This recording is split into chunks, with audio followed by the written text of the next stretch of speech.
नमस्कार, स्वागत है आपका। आप देख रहे हैं खबर में दम है। मैं हूं आपके साथ सना वारिस। छत्तीसगढ़ की राजधानी रायपुर में चल रहे कांग्रेस के महाअधिवेशन में पार्टी के संविधान में 6 संशोधन किए गए हैं। इनमें से सबसे बड़ा संशोधन CWC में आरक्षण को लेकर किया गया है। इसे कांग्रेस का दलित पिछड़ों पर एक बड़ा दांव माना जा रहा है। ये रिपोर्ट देखिए। छत्तीसगढ़ की राजधानी रायपुर में चल रहे कांग्रेस अधिवेशन का आज दूसरा दिन है। कांग्रेस अधिवेशन का दूसरा दिन कई मायने में यादगार रहा, क्योंकि महाधिवेशन में कांग्रेस ने अपने संविधान में बड़ा संशोधन किया है। रायपुर महाधिवेशन में पार्टी के संविधान में 6 बड़े संशोधन किए गए हैं। इसमें से सबसे बड़ा संशोधन कांग्रेस कार्य समिति को लेकर किया गया। अब CWC के सदस्यों में 50% सदस्यों को आरक्षण के जरिए भरा जाएगा। कांग्रेस के संविधान में यह बदलाव महाधिवेशन के मुख्य मंच से किया गया। आइए आपको बताते हैं कि कांग्रेस के संविधान में क्या क्या बदलाव किया गया। अनुसूचित जाति, आदिवासी, अल्पसंख्यकों और पिछड़ों के लिए AICC डेलीगेट्स और सभी पदों पर 50% पद आरक्षित होंगे। 50% पदों में 50 साल से कम लोगों की भागीदारी होगी। 1 जनवरी 2025 से कांग्रेस में अब पेपर मेंबरशिप नहीं होगी, सिर्फ डिजिटल मेंबरशिप होगी। कांग्रेस के फॉर्म में 3rd जेंडर की चर्चा होगी। अब फॉर्म में मां और पत्नी का नाम भी लिखा जाएगा। ब्लॉक, जिला और प्रदेश स्तर पर जहां भी कांग्रेस के चुने हुए सदस्य हैं, वे सभी डेलीगेट्स होंगे। सदस्यता से सशक्तिकरण की ओर अब 6 PCC डेलीगेट्स मेंबर का एक AICC मेंबर चुना जाएगा। अब तक 8 पर यह चुना जाता था।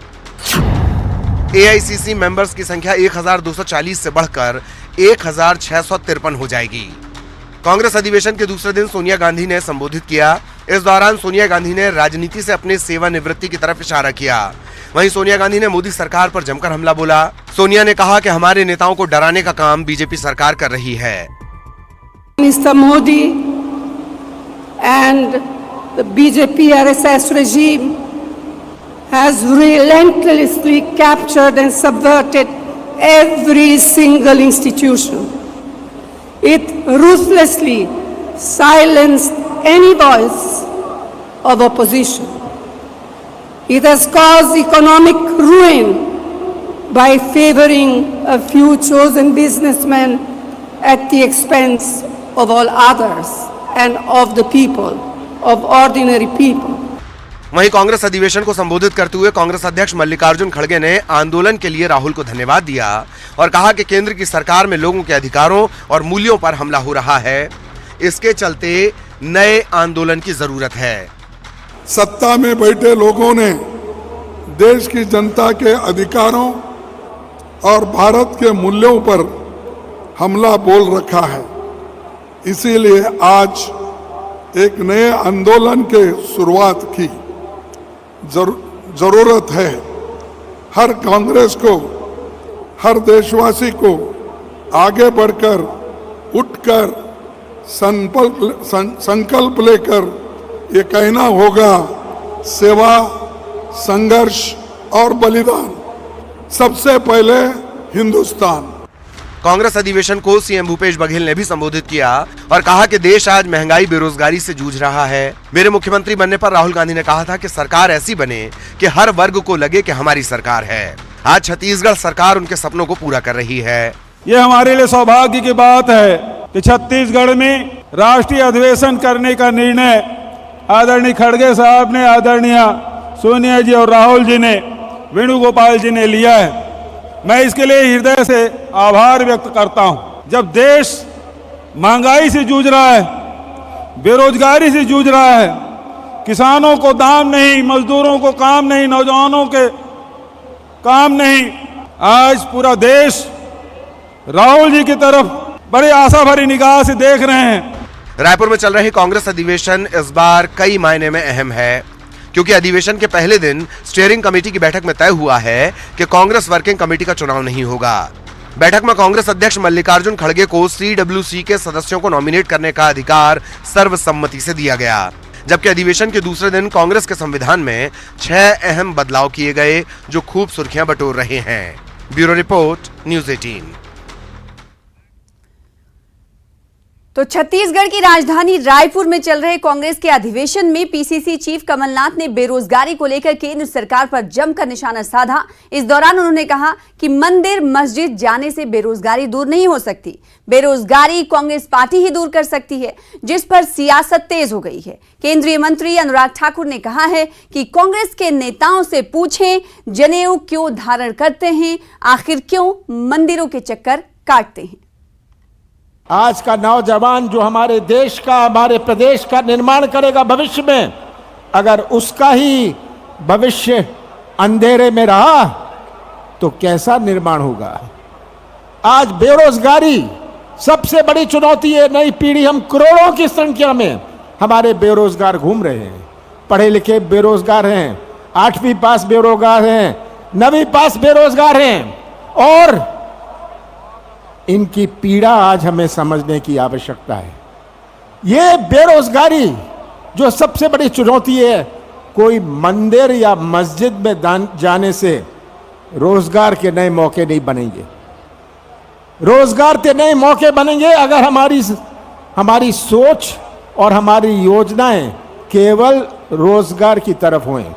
हम बात कर सकते हैं जीडीपी की, हम बात कर सकते हैं बहुत सारे तरह तरह के आंकड़ों से, पर उन आंकड़ों में मैं जाना नहीं चाहता हूं। मैं तो कहता हूं कि बेरोजगारी की समस्या का समाधान केवल कांग्रेस पार्टी कर सकती है।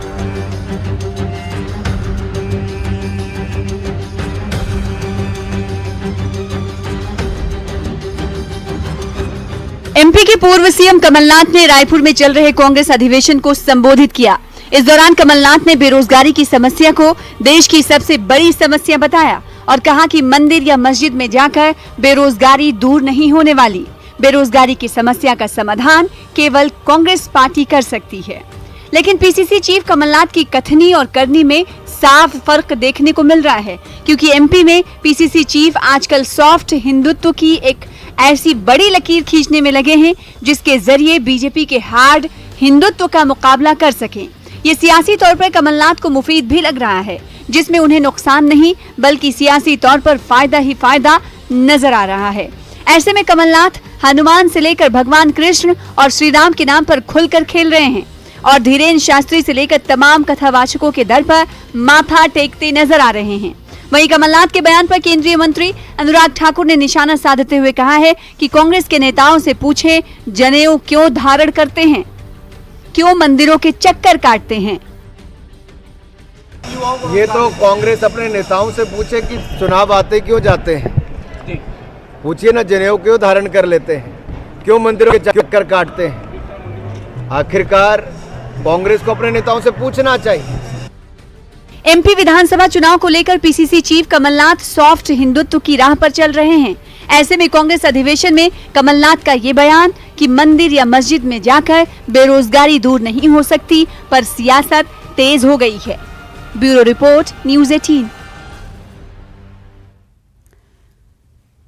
मध्य प्रदेश में कक्षा 10वीं, कक्षा 12वीं की बोर्ड परीक्षाएं 1 मार्च से शुरू हो रही हैं। मध्य प्रदेश में इस बार बोर्ड परीक्षाओं के पैटर्न में काफी बदलाव किया गया है। इस बार कक्षा 12वीं की बोर्ड परीक्षाएं 4 सेट में की जा रही हैं। इस बार ABCD 4 सेट होंगे। इसको लेकर माध्यमिक शिक्षा मॉडल ने दिशा निर्देश भी जारी कर दिए।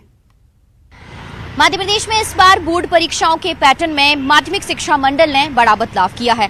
इस बार 4 सेट में पेपर होने के साथ ही OMR शीट और 32 पेजों की कॉपी छात्र छात्राओं को दी जाएगी। बड़े बदलाव के पीछे वजह यही है कि कोविड के बाद ऑफलाइन हो रही परीक्षाओं से रिजल्ट के परसेंटेज में सुधार किया जा सके, तो वहीं रिजल्ट को बेहतर किया जा सके और दूसरी तरफ नकल को रोकने में मदद मिल सकेगी।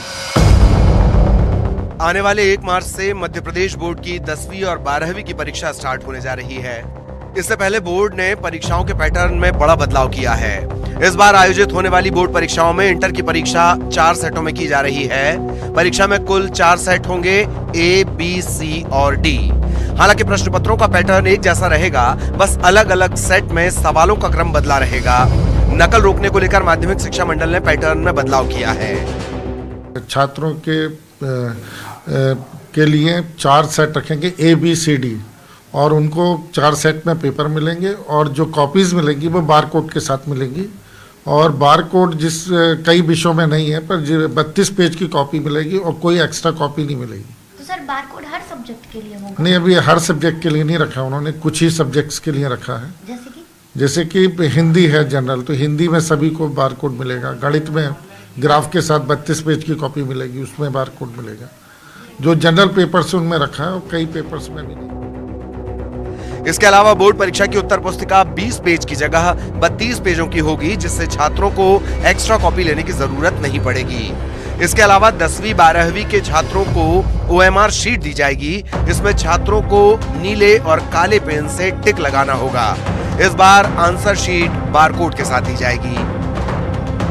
ये मंडल हमारा पहली बार छात्रों के लिए OMR शीट्स ऑब्जेक्टिव जो क्वेश्चन है उनके लिए रहेगी, और उसमें सभी जैसे कॉम्पिटिटिव एग्जाम्स में भरे जाते हैं नीले काले पेन से, वॉल पेन से ही बच्चे भरेंगे। मध्य प्रदेश में इस बार कक्षा 10वीं और 12वीं की बोर्ड परीक्षाएं 1 और 2 मार्च से शुरू होने जा रही हैं। परीक्षाओं को लेकर माध्यमिक शिक्षा मंडल ने एग्जाम पैटर्न में बदलाव किया है। वहीं परीक्षाओं को लेकर सारी तैयारियां पूरी कर ली गई हैं। सभी परीक्षा केंद्रों पर सीसीटीवी कैमरे लगाए जाएंगे। सीसीटीवी कैमरों से संवेदनशील और अति संवेदनशील केंद्रों की निगरानी की जाएगी। इससे बोर्ड परीक्षाएं पारदर्शी तरीके से संपन्न होंगी। रंजना दुबे, न्यूज़ 18, भोपाल।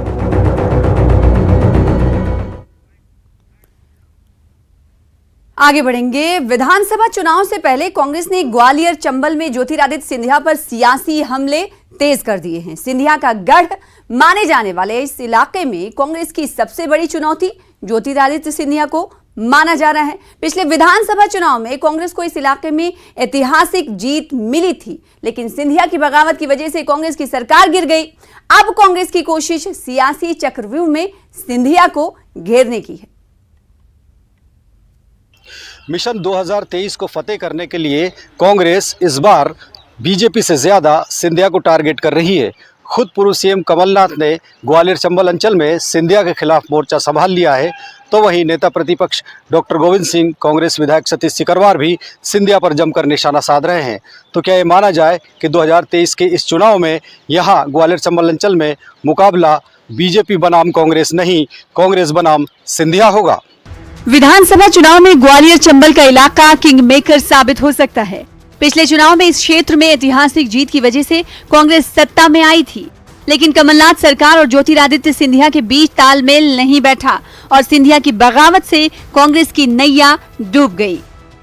अब कांग्रेस की मुश्किल ये है कि ये इलाका सिंधिया का गढ़ माना जाता है और सिंधिया बीजेपी के साथ हैं। ऐसे में कांग्रेस ग्वालियर चंबल में ऐसा सियासी चक्रव्यूह बनाना चाहती है जिसमें सिंधिया को घेरा जा सके। पूर्व सीएम कमलनाथ, नेता प्रतिपक्ष गोविंद सिंह की टीम लगातार सिंधिया पर सियासी हमले कर रही है। अब आप देखिए कितने लोकतंत्र की कितनी बड़ी विडंबना है कि जो लोग जनता ने जिनको नकार दिया, बैकडोर एंट्री से जो लोग घुस गए, वो लोग बैठकें ले रहे हैं और जो जनता के चुने हुए जनप्रतिनिधि हैं उनको बुलाया नहीं जा रहा। ये सब जनता जानती है और ये अपने सत्ता का दुरुपयोग जो कर रहे हैं, आने वाले समय में ये सत्ता इनके पास नहीं रहेगी, जनता इनको सबक सिखाएगी। हालांकि कांग्रेस की सियासी हमलों का काउंटर करने के लिए सिंधिया समर्थक, मंत्री, विधायकों ने भी कमर कस रखी है। कमलनाथ जी ने कहा उतर जाओ सड़क पे, तो वो सड़क पे उतर गए और वो सरकार धाराशायी हो गई। जो उस समय उन्होंने भ्रष्टाचार किए थे, उन भ्रष्टाचारों पे ब्रेक लग गया और उसके कारण वो कुंठित हैं।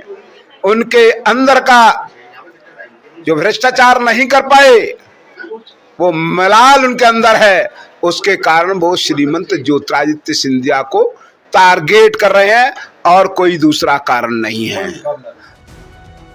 जनसभाओं में सिंधिया समर्थक मंत्री कमलनाथ पर खूब निशाना साध रहे हैं। राम और कंस से तुलनाएं की जा रही हैं, वहीं कांग्रेस से भी जवाबी हमले जारी हैं।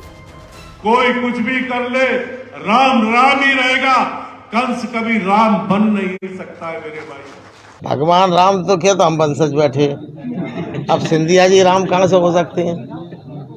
भगवान राम हमारे वंशज, वो सूर्यवंशी, हम सूर्यवंशी, वे इच्छाक के वंशज, हम भी इच्छाक के वंशज, तो वे राम के ज्यादा हितैषी भाई के हम लोग भाई।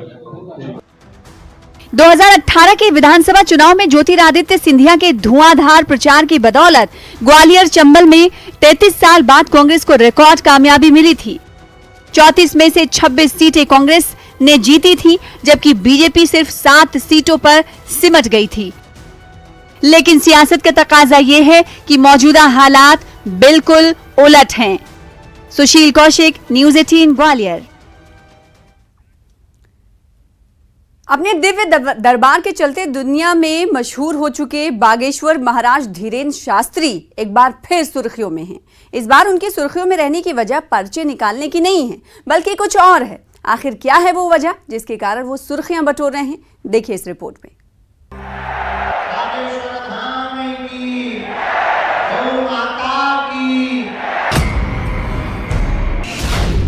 सुर्खियों में बागेश्वर महाराज। दिव्य दरबार नहीं, बल्कि इस बार है कोई और वजह।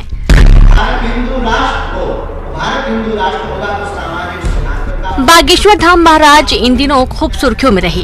पता है आपको क्यों? हाँ, आप सही सोच रहे हैं, वे अपने पर्चे निकालने की वजह से सुर्खियों में हैं। लेकिन अब एक बार फिर वे किसी अन्य वजहों से सुर्खियों में हैं। वजह क्या है, हम ये भी बताएंगे। लेकिन पहले तस्वीर देखिए।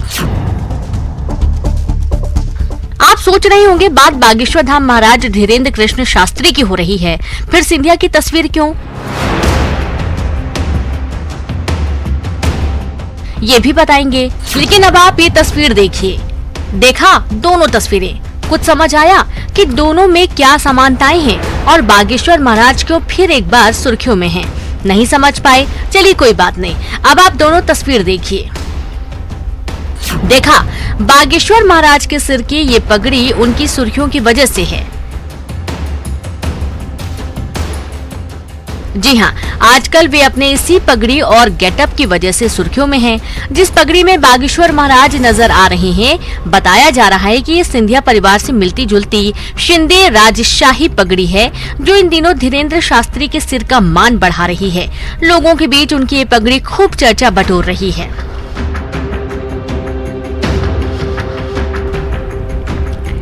अब सवाल ये उठता है कि क्या बागेश्वर महाराज के सिर की शोभा बढ़ा रही ये पगड़ी क्या वाकई में सिंधिया राज परिवार की शिंदे शाही पगड़ी है? इस बारे में ज्यादा जानकारी के लिए हमने पड़ताल की। हमने सिंधिया राजघराने की पगड़ी बनाने वाले रफीक खान से बात की। उन्होंने जो कुछ बताया आप खुद सुन लीजिए। ये पगड़ी सिंधे शाही पगड़ी कहलाती है। पहले इसके रूप दूसरी तरीके के थे, फिर धीरे धीरे जैसे वो खूबसूरती में आती गई तो उसको पूरा वो दिया गया। सुना आपने, ये पगड़ी वही शिंदे शाही पगड़ी है जो सिंधिया राजघराने की शान है और आज के दौर में इस पगड़ी का इस्तेमाल हर कोई करने लगा है। रफीक के मुताबिक टेलीविजन, फिल्म और ड्रामा में कलाकार इस तरह की शाही पगड़ी लगाते हैं।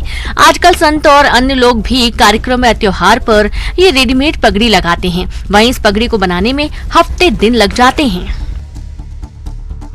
अगर इस पगड़ी को सही ढंग से बनाए तो 1 हफ्ता तो चाहिए, उन्हें 4-5 दिन में तैयार हो भी जाती है, मगर वो 1 वीक के अंदर में पगड़ी सही बनती है। कपड़ा किस तरह का रहता है? कपड़ा ये चंदेरी में सूती कपड़ा है, 8.5-9 इंची चौड़ा होता है, 1 पीस कपड़ा होता है। उसमें जरी के पल्ले लास्ट में होते हैं, 55 से 60 मीटर लंबा होता है और चंदेरी में बनता था ये पहले। अब जो है ना, तो पहले के कारीगर थे स्टेट के टाइम पे, आपका सिंधिया राजघराने का वहाँ सब काम बनता था और इन्होंने अपने जो भी थे इनके नाम से चलते थे। इस राजघराने की 2 पगड़ियाँ बाबा महाकाल पर चढ़ने जाती हैं और सितंबर के महीने में जाती हैं। आप सोचिए, जिस पगड़ी को बनाने में इतना लंबा समय लगे, इतनी मेहनत हो, वो कोई आम पगड़ी तो नहीं होगी। ये पगड़ी का स्वरूप सिंधिया राजघराने की ही देन है, जो आजकल बागेश्वर महाराज के सिर पर सजकर सुर्खियां बटोर रहा है। सुशील कौशिक, न्यूज़ 18 ग्वालियर। फिलहाल इसी के साथ रुकेंगे छोटे से ब्रेक के लिए। कुछ और खबरों के साथ जल्द लौटेंगे।